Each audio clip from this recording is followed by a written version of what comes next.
Thank God she's not yours. My husband Michael was smiling when he said it. Actually smiling. I was lying in a hospital bed, 26 hours post-delivery. My body felt like it had been hit by a truck. Everything hurt.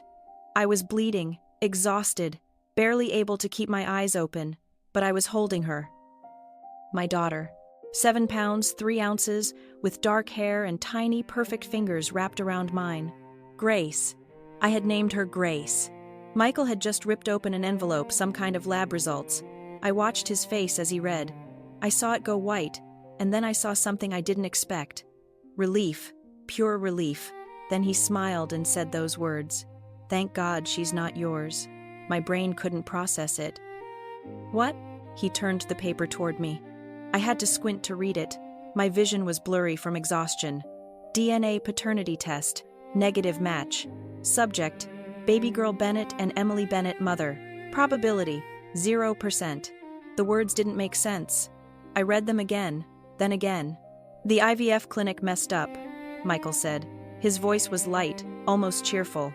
They used the wrong egg. She's not yours biologically. The baby in my arms. The one I'd carried for 9 months. The one who had kicked me awake at 3 a.m. The one I'd talked to every night. The one I'd felt hiccup inside me. Not mine. Biologically, you're just the carrier. Michael continued. He was already pulling out his phone. We can give her back. Sue the clinic. Get our money back. Time stopped. Everything went quiet, except for the beeping of machines. Give her back, I repeated. My voice came out as a whisper. If she's not your baby, Emily, why would we keep someone else's kid? To understand why my husband said those words, you need to know how we got to that hospital room. You need to know what the past 4 years had done to us. I'm Emily Bennett. I was 34 years old that day. I taught 3rd grade at a public school in Boston. I'd been teaching for 12 years. I loved my job, loved the kids, loved seeing them learn and grow. Michael and I had been married for 6 years. We met in high school. He was the quarterback. I was in the school play. It was a classic story. He asked me to prom. We dated through college. We got married at 28. Everyone said we were perfect together. Everyone said we'd have beautiful babies. Except we couldn't have babies. We tried for 2 years the normal way. Nothing. Month after month of negative pregnancy tests. Month after month of disappointment, of crying in the bathroom, of avoiding baby showers, of watching friends post ultrasound photos on Facebook while I scrolled past, trying not to cry. When I turned 32, my doctor referred us to the Boston Reproductive Center. She said IVF had excellent success rates for someone my age. What she didn't mention was the cost. $15,000 per round, not covered by insurance. Or the emotional toll. The hormone injections every day, morning and night. They made me feel insane. Mood swings, hot flashes, crying at commercials, snapping at Michael over nothing, and the waiting. 2 weeks after each embryo transfer, 2 weeks of hoping, praying, bargaining with God, and then the disappointment when it didn't work. Round 1 failed. No embryos took. $15,000 gone, nothing to show for it. Round 2 gave us hope. The test came back positive. I was pregnant. For 3 days, I was pregnant. Then the numbers started dropping. A chemical pregnancy, they called it. A pregnancy that ends before it really begins. Another $15,000. Another failure. Round 3. My body rejected the embryos completely. They didn't even implant. We were $30,000 in debt now. Nothing but heartbreak. Round 4 was our last shot. 1 embryo left. 1 chance. We'd maxed out 3 credit cards. Borrowed $10,000 from my parents. This was it. If it didn't work, we were done. When the pregnancy test came back positive, I was afraid to believe it. Afraid to hope. But hope held on. Week 5. Heartbeat detected. Week 8. Strong heartbeat. Everything looked good. Week 12. Out of the danger zone. Week 20. A girl. A baby girl. I cried during every ultrasound. Happy tears. Grateful tears. Terrified tears. Michael was different about the pregnancy. Distant. Complicated. He never said, "We're pregnant." He said, "You're pregnant." Like it was happening to me, Not us. He came to one ultrasound, the 20-week anatomy scan. He watched the screen for maybe 5 minutes, then checked his watch, said he had a conference call, and left before the doctor finished measuring everything. He worked late every night, or said he did. He came home at 9, 10, sometimes 11 o'clock, poured himself a bourbon, and stared at his phone. We barely talked. When we did, it was about logistics. Doctor appointments, bills, what we still needed to buy for the baby. Never about feelings. Never about fears or hopes or dreams. In my 7th month, I tried to talk to him about it. Michael, do you even want this baby? He looked up from his phone, annoyed. Of course I do. You don't act like it. What do you want me to do, Emily? Quit my job? Someone has to pay for all this. He gestured at my pregnant belly like it was a car payment. A burden. An expense. You make it sound like she's a bill. She cost us $60,000. That's not a bill. The words hit like a slap. I started crying. Hormones, maybe, or just sadness. Michael sighed. I didn't mean it like that. But he did. I could hear it in his voice. By month 8, I'd stopped asking him to come to appointments, stopped sending him updates, stopped expecting anything. I went to birthing class alone, practiced breathing techniques alone, set up the nursery mostly alone. My mom helped, my sister helped. Michael was always working. When I went into labor on that Tuesday morning in October, I called him from the hospital. It's happening, I said between contractions. The baby's coming now. I'm in a meeting. Michael, the baby is coming. Okay, I'll be there in an hour. He showed up 3 hours later. No apology. He just walked into the room holding a coffee from Starbucks and asked, how much longer? I don't know. Bodies don't work on schedules. He sat in the corner chair, pulled out his phone, and scrolled, occasionally looking up when I screamed. The nurse, Brenda, was amazing. She held my hand, wiped my forehead, and talked me through contractions. She kept giving Michael these looks, disapproving looks, but she didn't say anything. 26 hours of labor, 26 hours of pain and fear and exhaustion. When it was finally time to push, Michael stood up, came closer, and held my hand. You can do this, he said. For a moment, I saw him. The boy I fell in love with in high school, the one who used to leave notes in my locker, the one who proposed on the beach at sunset. Then Grace was born, and everything changed. They placed her on my chest wet, screaming, perfect. Hi, baby, I whispered. Hi, Grace. I'm your mom. I'd waited so long to say those words. Michael cut the cord, took a few photos, then went to the waiting room to call his mother. That was 40 hours ago. I'd been in this hospital room for 40 hours. Michael had gone home to shower, said he'd be back soon. He'd been gone 4 hours. Then Nurse Brenda walked in to check my vitals. Right behind her was a woman in business clothes, a hospital administrator badge, clipboard in hand. Mrs. Bennett. She looked nervous. I have some paperwork that came up from the lab, marked urgent. She handed me a manila envelope, Boston Reproductive Center logo. What is this? I asked. I'm not sure. They just said it needed to be delivered immediately. I stared at the envelope. My hands were shaking, probably just exhaustion. I was about to open it when Michael walked back in. He looked different. Freshly showered, clean clothes, but tense, agitated. What's that? He pointed at the envelope. Something from the fertility clinic.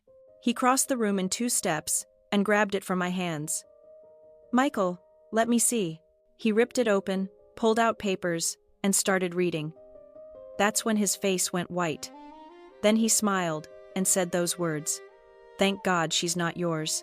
Now we're back to that moment. Me in the hospital bed. Michael standing there smiling, Grace in my arms. Nurse Brenda back toward the door, her face pale, shocked. What does that mean? I asked. The test, what does it mean? It means the IVF clinic used the wrong egg, Michael said. This isn't your biological child. You're just a surrogate. We can give her back to whoever she belongs to. Give her back. My voice rose. She's not a library book, Michael. She's not your baby either. He was already dialing his phone. Mom? Yeah, it's me. Listen, something happened. The DNA test came back. The baby's not Emily's. I could hear his mother's voice on the other end. Tiny, excited. Oh, thank God. I knew something was off. She doesn't even look like family. I'd given birth to this child 26 hours ago, and my mother-in-law was relieved she wasn't mine. Mom, I'm right here, I said. Emily, you have to understand, she said through the phone. This isn't your baby. You have no biological claim to her. I gave birth to her. That doesn't matter legally, Michael said. He wasn't even looking at me. He was pacing, planning. She's not yours. The paper says so. We need to call a lawyer, figure out next steps. Maybe we can sue the clinic. Get our money back. Get our money back. I couldn't breathe. Emily, I never wanted this. His voice was cold. Matter of fact. You wanted a baby. You pushed the IVF. You maxed out our cards. And now it's not even your kid. We're done. You're leaving. The room was spinning. I'm not raising another man's child. There is no man. It's IVF. It's just wrong paperwork or something. The test doesn't lie. She's not yours biologically. That means she's not mine either. I'm out. Nurse Brenda stepped forward. Sir, you need to leave. I'm her husband. You're upsetting my patient. Leave now or I'm calling security. Michael looked at me, at Grace, at the paper in his hands. My lawyer will contact you, he said. Then he walked out. Just walked out of the hospital room 40 hours after I gave birth because he thought the baby wasn't mine, because he was relieved. I sat there shaking, holding Grace. She was sleeping now, peaceful, perfect. Nurse Brenda took her gently, placed her in the bassinet, then wrapped her arms around me. Breathe, she whispered. Just breathe. But I couldn't breathe, couldn't think, couldn't process what just happened. My husband left me in a hospital hours after I gave birth. Then the door burst open. The administrator from before rushed in, out of breath. Mrs. Bennett, I am so sorry. There's been a terrible mistake. I know, I said numbly. The DNA test. No, I mean, yes, but the DNA test was sent to the wrong room. Silence. Nurse Brenda stood up. What? These results were for the patient in room 447. Mrs. Bennett is in room 445. Someone in the lab mixed up the rooms. She handed Nurse Brenda another envelope. Brenda opened it and read. Her expression changed completely. Emily, she said softly. Grace is yours. This test shows 99.9% probability. She's your biological daughter. The words didn't register at first. What? The first test was for someone else. A different patient, different baby. This is your test, your results. Grace is genetically yours. I started laughing, then crying, then both at the same time. Where's my husband? I asked. He left the hospital, the administrator said quietly. I grabbed my phone and called Michael. Voicemail. I texted. The test was wrong. Grace is mine. Call me now. No response. I called again, straight to voicemail every time. That's when I noticed it. His phone. It was on the bedside table next to my bed. He'd left it behind. Or had he? Maybe he didn't want me to reach him. Maybe he needed time to process. I picked up the phone and stared at it. I knew his passcode. We'd always known each other's. No secrets. That was the rule. 0817. Our anniversary. August 17th. The phone unlocked. 17 unread messages, most from his mom. I opened them. Did you tell her about Jessica yet? Jessica? Who the hell was Jessica? I scrolled up. Found a group chat. Michael, his mom, his sister Ashley. The messages went back months. 2 months ago. Ashley. Michael, you can't keep seeing someone else while Emily is pregnant. That's cruel. My hands started shaking. Michael. I know, but if I leave now, I'm the villain. The guy who abandoned his pregnant wife. Mom. Wait until after the baby. Let her have the birth. Then sit her down. Tell her you've grown apart. Michael. Jessica's getting impatient. She wants me to move in with her. Ashley. Then choose. But don't string them both along. That's not fair to anyone. I kept scrolling. 1 month ago. Michael. Jessica wants to know when I'm leaving Emily. Mom. After the baby's born. You can't leave a pregnant woman. Everyone would hate you. Michael, I know. Once the baby's here, I'll tell Emily we grew apart. Make it seem mutual. Clean break. Ashley, that's still cruel. Mom, it's practical. 3 weeks ago. Michael, what if the baby complicates things?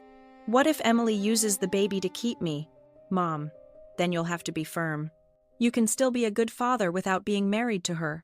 Michael, I don't know if I don't want to be a father at all. The words blurred. I was crying too hard to read, but I kept scrolling. There were photos. Michael and a blonde woman at restaurants, at the beach, in bed, in our bed. The bed where we'd tried to conceive, where we'd had scheduled sex for months, where I'd cried after every failed IVF round. He'd been sleeping with someone else in that bed while I was pregnant, while I was injecting hormones. While I was growing his child, he'd been planning his exit. And that DNA test, the wrong test, the one that said Grace wasn't mine? To him, it wasn't a tragedy. It was an opportunity, a guilt-free exit, a way to leave without looking like the villain. I took screenshots. Every message, every photo. Sent them all to my email. Then I called my friend Rachel. She was a family law attorney. We'd gone to college together. Emily, oh my God, did you have the baby? I did. Rachel, I need a divorce. Now. Today. What? You just gave birth. And my husband just walked out because he thought the baby wasn't mine. Because he's been cheating. Because he was looking for an excuse to leave. I told her everything. The DNA test, the wrong room, Michael's reaction, the text messages. Jessica, wait, Rachel said. He saw a DNA test that said the baby wasn't yours. And his first response was relief. He wanted to give her back. Yes. And he's been having an affair throughout your pregnancy. Yes. I'm coming to the hospital. Don't sign anything. Don't agree to anything. Don't talk to him without me there. She hung up. Nurse Brenda was still in the room. She'd heard everything. I'm so sorry, she whispered. Don't be, I said. I was numb now. Past crying, past feeling. I'm glad I know. I could have spent years wondering why he seemed distant, why the marriage felt hollow. Now I know. Rachel arrived within the hour. Power suit, briefcase, game face on. She sat next to my bed and pulled out a legal pad. Tell me everything again. Slowly. Every detail. I did. She took notes, asked questions, and looked at the screenshots on my phone. When I finished, she sat back. Emily, this is one of the worst cases of abandonment I've ever seen. How bad? He left you postpartum. He's having an affair. He tried to abandon the child based on false medical information that he didn't even verify. And we have documented proof of all of it. What does that mean? It means you're getting sole custody. Full stop. He'll be lucky to get supervised visitation. Really? Really? No judge is going to look kindly on a man who walked out of a maternity ward because he thought he found a technicality to avoid fatherhood. Grace started crying. I picked her up and started nursing her. She latched immediately. I want to file today, I said. Today? You just had a baby. Today. Before he comes back with some story about how this was all a misunderstanding. Before he tries to spin this into something else. Rachel nodded. Okay. I'll draft the papers. You rest. I can't rest. Then feed your baby. Because the next few months are going to be hard. She was right about that. Michael showed up 4 hours later, knocking on the door, tentative. He was holding flowers, roses. My favorite. Emily, can I come in? Rachel stood up. Mr. Bennett, I'm Rachel Cohen. I'm Mrs. Bennett's attorney. His face changed. Confusion, then fear. Attorney, why do you need? You can direct all communication through me from this point forward. Emily, what is this?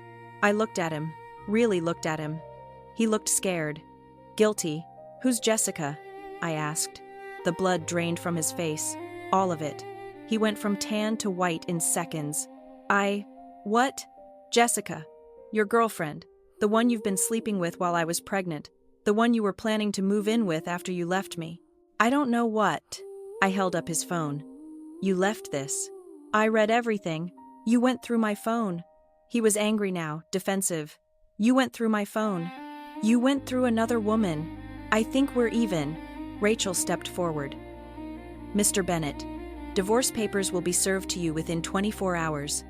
We'll be seeking sole custody, full division of assets, and spousal support. You can't do this. We can, and we are.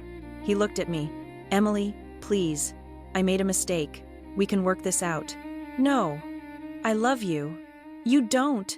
You love Jessica. Or you love whoever comes next. But you don't love me. You never did. Not really.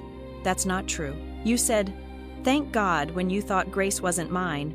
You called her someone else's kid. You tried to leave me hours after I gave birth. I was confused. You were relieved. I saw it. Nurse Brenda saw it. And now a judge is going to see it too. Emily, please. Get out. This is my baby too. Then you should have acted like it. Get out or I'm calling security. He looked at Rachel, at me, at Grace sleeping in my arms. Then he left, flowers still in his hand. Nurse Brenda came over after he was gone. You okay? No, I said. But I will be. The divorce moved fast. Rachel filed papers the next day. An emergency custody hearing was scheduled for 2 weeks out. Michael hired a lawyer, tried to argue I was emotionally unstable, postpartum, not fit for sole custody. But we had evidence, screenshots, Nurse Brenda's witness statement, the hospital administrator's statement about the DNA mix-up, and Michael's reaction to it. The hearing was brutal. Michael's lawyer tried to spin it. Your Honor, my client was in shock. He'd just been told the child wasn't biologically his wife's. His reaction was understandable. Rachel stood.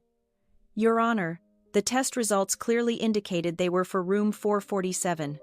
Mrs. Bennett was in room 445. Mr. Bennett didn't verify this information. He simply saw what he thought was an opportunity to leave his wife hours after she gave birth, and he took it. The judge looked at Michael. Is this accurate? Michael's lawyer whispered to him. Michael nodded slowly. I was confused, Your Honor, not thinking clearly. Confused enough to call your mother and discuss your exit strategy. Silence. Rachel submitted the text messages.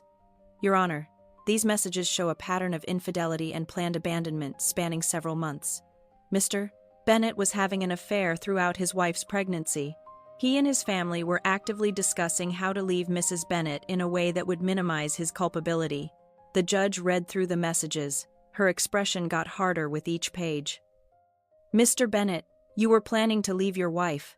It's complicated, Your Honor. It seems quite simple. You were having an affair. You wanted out. When you saw what you thought was a DNA test indicating the baby wasn't your wife's, you saw an escape route. Your Honor, I love my daughter. Then why did you suggest giving her back? Those were your exact words according to the nurse's testimony. No answer. The judge looked at me. Mrs. Bennett, what are you seeking? Sole legal and physical custody, Your Honor. Supervised visitation for Mr. Bennett. Why supervised? Because he tried to abandon our daughter based on a document he didn't even read correctly. I don't trust his judgment. The judge nodded. Granted. Sole custody to Mrs. Bennett. Mr. Bennett will have supervised visitation 2 hours per week, pending psychological evaluation and completion of parenting classes. Michael's lawyer started to object. That's my ruling, the judge said firmly. Next case. If this story resonates with you, or if you've ever had to fight for your own fresh start when life felt like it was falling apart, please consider subscribing and sharing this video. Your support helps me continue to share stories like this one. 6 months later, I was living in a new apartment. Small, 1 bedroom for me, a nursery for Grace. Much smaller than the house Michael and I had shared, but it was mine. My space, my choice, my peace. I'd painted Grace's room yellow, soft and warm. Her crib was against the window where the morning light came in. She was 6 months old now, rolling over, starting to sit up, laughing when I made silly faces, reaching for me when I walked into the room. Perfect. My phone buzzed. A text from Michael. Can I see her this weekend? He'd been doing his supervised visits, showing up on time, being appropriate. The supervisor said he seemed engaged, but I couldn't forget. Couldn't unsee that relief on his face when he thought she wasn't mine. Couldn't unhear those words. Thank God she's not yours. I didn't respond to the text. The visits were scheduled by the court. He couldn't just ask whenever he wanted. There was a knock on my door. My mom. Hey, sweetie. She hugged me. How's my grandbaby? Sleeping. Finally. Good. You look tired. I am. But I'm okay. She sat on my couch, looked around. You've made it nice in here. Thanks. Are you happy? I thought about it. Really thought. Was I happy? I was exhausted, broke, single, living in a tiny apartment, working part-time, and barely making ends meet. But I was also free. Free from a marriage that was empty. Free from a man who saw my baby as a burden. Free from pretending everything was fine when it wasn't. Yeah, I said. I think I am. Grace is 2 years old now as I'm telling you this story. She calls me Mama, says it clear and proud. Mama up. Mama look. Mama love you. Those words make everything worth it. Michael sees her once a week, sometimes twice if his schedule allows. He's been consistent, I'll give him that. But he's not her world. I am. He's the guy who shows up on Saturdays with a new toy. I'm the one who wipes her nose and reads her stories and holds her when she has nightmares. I'm the one who was there from the beginning, who carried her and birthed her and fought for her when her own father tried to walk away. When the nurse placed Grace in my arms that day, I became a mother. When Michael said, "Thank God she's not yours," he showed me he would never be the father she deserved. When I filed for divorce from a hospital bed 26 hours after giving birth, I chose us, me and Grace. That's all the family we need. People sometimes ask if I regret moving so fast, filing for divorce so quickly. Maybe you should have waited, they say. Given him time to process, maybe he would have come around. No, he wouldn't have. Because people show you who they are in moments of crisis, in moments when they think no one's watching, in moments when they think they have an easy out. My moment of crisis came 26 hours postpartum, holding my newborn daughter, exhausted and vulnerable and raw. And my husband saw a DNA test as an escape hatch, saw my baby as someone else's problem, was relieved at the thought of walking away. That told me everything I needed to know. The DNA test was wrong. It was a mistake. A terrible, horrible mistake, but it revealed the truth. It showed me who Michael really was, what he really wanted, and I'm grateful for that. Because I could have wasted years. Years trying to save a marriage that was already dead. Years wondering why my husband felt so distant. Years blaming myself. Instead, I knew, and I chose Grace. Every single day, I choose Grace. Last week, Michael texted me. Jessica and I broke up. I made a mistake. Can we talk? I stared at that message for a long time. Then I deleted it. Because it doesn't matter anymore. He doesn't matter anymore. What matters is the little girl sleeping in the next room. The one with my eyes and my nose and my stubborn streak. The one who makes me laugh when I'm exhausted. The one who chose me the moment she was born. Grace is 2 years old, and she's the best thing that ever happened to me. Not because she's easy toddlers or tiny terrorists, but because she's mine. Genetically, biologically, legally, emotionally, in every way that matters. Grace is mine, and I am hers. That's all I need. They say people show you who they are in moments of crisis. My husband showed me in 60 seconds with a DNA test that wasn't even mine, with words that changed everything. Thank God she's not yours. He thought it was his escape. It became mine. Best mistake that hospital ever made.